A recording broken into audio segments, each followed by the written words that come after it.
बहुत दिन पहले की बात है। पास के जंगल में एक भूखा गधा उदास रो रहा था। दिन भर के काम के बाद उसके मालिक ने उसे ठीक से नहीं खिलाया था। इस कारण से वो उदास रो रहा था। पास से ही एक गीदड़ वहां से गुजर रहा था और उसने भूखे गधे क्या हुआ गधा? उसने पूछा। लग रही है और मैंने यहाँ सब चढ़ चुका हूँ, फिर भी मैं अभी भी भूखा हूँ। गधे की दुख भरी बात सुनकर सियार ने कहा, ओह, तुम जानते हो कि पास में एक बड़ा वनस्पति बगीचे है। तुम वहां जा सकते हो और भर पेट खाना खा सकते हो। कृपया मुझे वहां ले चलो, गधे ने कहा। ऐसा सुनकर गीदड़ ने गधे को उस बगीचे तक ले चला।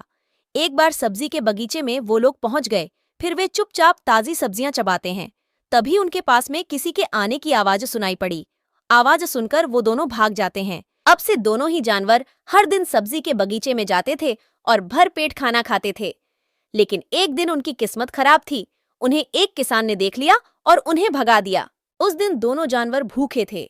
जैसे ही रात हुई, गीदड़ ने सुझाव दिया कि वे वापस सब्जी के बगीचे में चले जाएं, ताकि उन्हें फिर से भर पेट खाने को मिले। रात होने पर गधा और गीदड़ चुपचाप बगीचे में घुस गए और फिर भर पेट खाने लगे। खाते वक्त गधे के मन में कुछ सूझा और उसने कहा, ओह, इतने स्वादिष्ट खीरे और चाँद को देखो। यह इतना सुंदर है कि मैं एक गाना गाना चाहता हूँ। ऐसा सुनते ही गीदड़ ने कहा, अभी नहीं, तुम यहाँ से नहीं गा सकते। लेकिन मैं चाहता हूँ, गधे ने गुस्से में कहा। गीदड़ से गीदड़ ने उसे समझाने की कोशिश की। किसान उसकी बात सुनेगा, उनके पकड़े जाने का डर भी है। जब गधे ने उसकी बात नहीं मानी, तब वो वहां से चला गया। गधे ने आह भरी और गाना शुरू कर दिया। थोड़ी ही दूर पर किसान और उसके परिवार ने एक गधे के रेंकने की आवाज सुनी। वे लाठी लेकर गधे की ओर दौड़े। गधे को पीटकर जल्द ही बगीचे से बाहर खदेड़ दिया गया।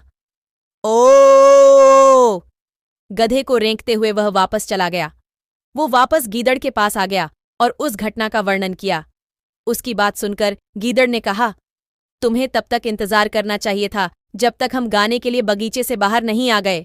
लेकिन तुमने मेरी बात बिल्कुल भी नहीं सुनी, जिससे आगे चलकर तुम्हें मार भी खानी पड़ी।